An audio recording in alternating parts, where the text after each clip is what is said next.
Hi everyone, my name is Melody. Welcome to my channel where we talk about responsible consumerism by the way of Project Pans, no buys, and tips on how you can be the most ethical consumer you can be. Today I'm going to give you a no buy update. So it's the end of March and I've been doing a no buy since the beginning of January. So we are a quarter of the way through the no buy. And I've had my ups and downs. Overall, I'm really happy I'm doing it and I've had a lot of good insights. I've learned a lot so far, and I think I've been largely successful. I posted a few weeks ago, if even that long, about my hall passes gone awry. So one of my stop shopping strategies was having hall passes, so basically exceptions in my no buy, and I still think that's a good idea, and I'm happy I have that. But I just didn't expect all the hall passes to come at once. And it wasn't all of them, but it was 3 or 4 right in a row. And it just got me too much back into shopping. So from there, then I purchased even more things that, yes, were still under the umbrella of hall passes, like they fit into it. But my hall pass, I believe, even though I didn't like specifically say, would have been meant for one thing for each hall pass. I didn't do that. Like I did a few things for each hall pass, and well, for some of them. And so that just kind of, it discouraged me a little bit. I'm not hugely discouraged by it. It discouraged me a little bit only because it was so familiar to me that out of control. And that's why it's not about spending the money.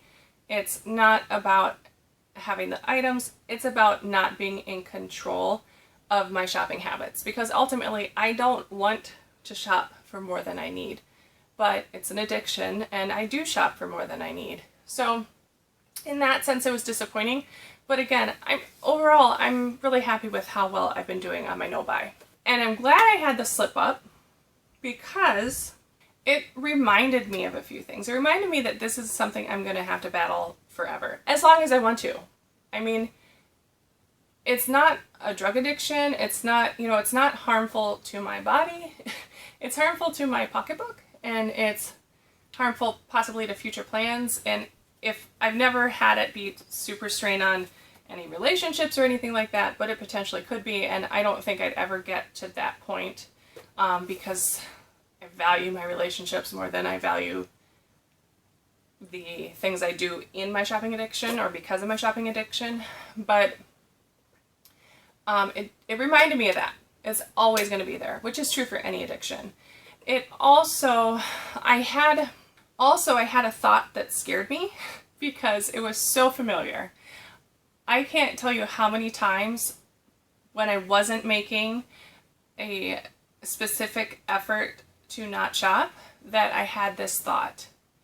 Ooh, if I just get this, in this case it was a blue Surratt eyeshadow, then that's everything I'll need. Okay, that's a lie, okay? I understand why I think that, because that's going to give me that boost of what I need in that moment, and I'm not intentionally lying to myself. But ultimately, it is a lie because it's not true. Because once I get that, then there's going to be something else that I think I need to complete my collection, or whatever it is that blue Surratt eyeshadow was going to do for me. So when I had that, it like stopped me in my tracks, and I took it out of my Sephora cart, and I walked away.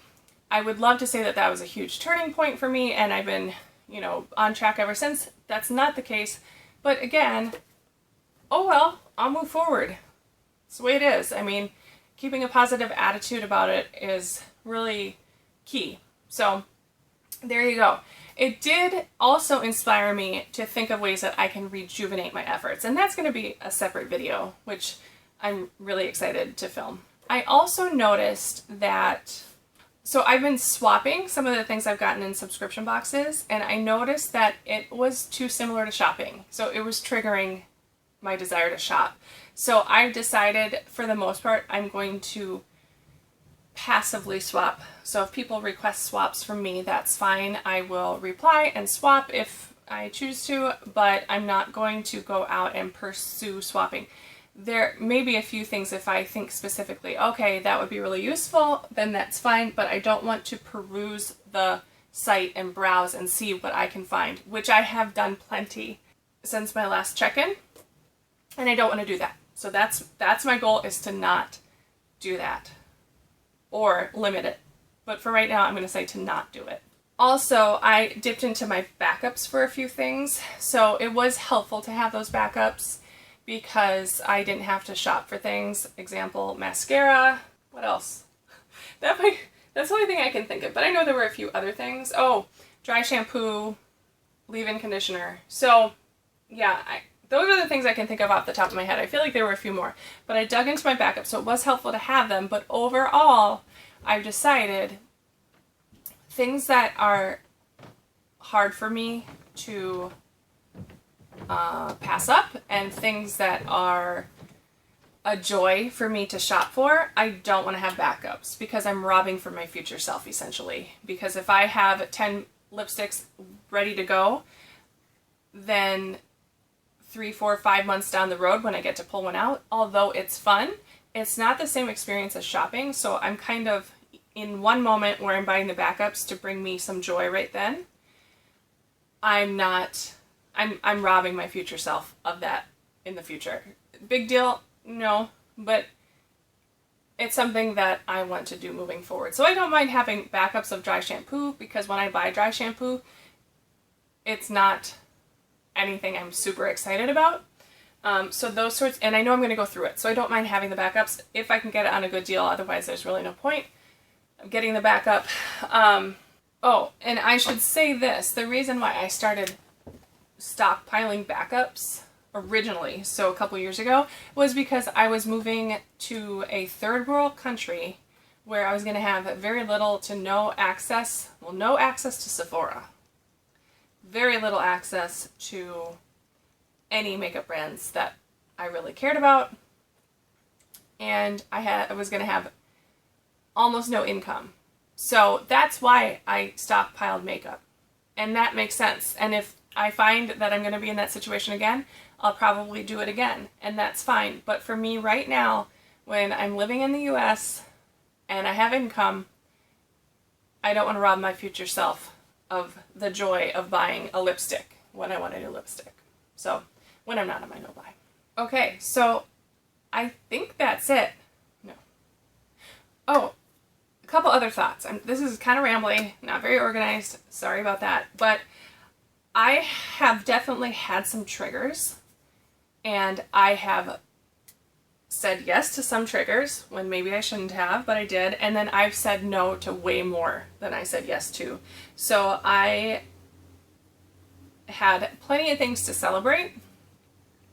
Like, oh yeah, another update. My husband and I are taking on a summer job. For him, he has summers off, and I work year round, but I work part-time. So the two of us are going to tag team to get up to a full-time job. And that is going to be working in the city of Philadelphia with some college-age people. So that was exciting, and normally I'd want to go celebrate with a purchase, and I didn't, because not only the work, I think it's going to be an incredibly meaningful time and a lot of fun, but also just another paycheck for a while, and so that is going to help us purchase a home in the future or pay off our car, or however it's going to help us and move us forward financially.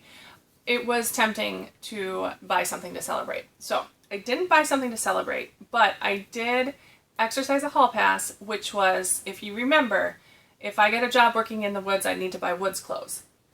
It's not in the woods, it's in the city. It's the opposite of the woods, but it's still going to be something that I need to be mobile. I need to be on my feet potentially for a while. So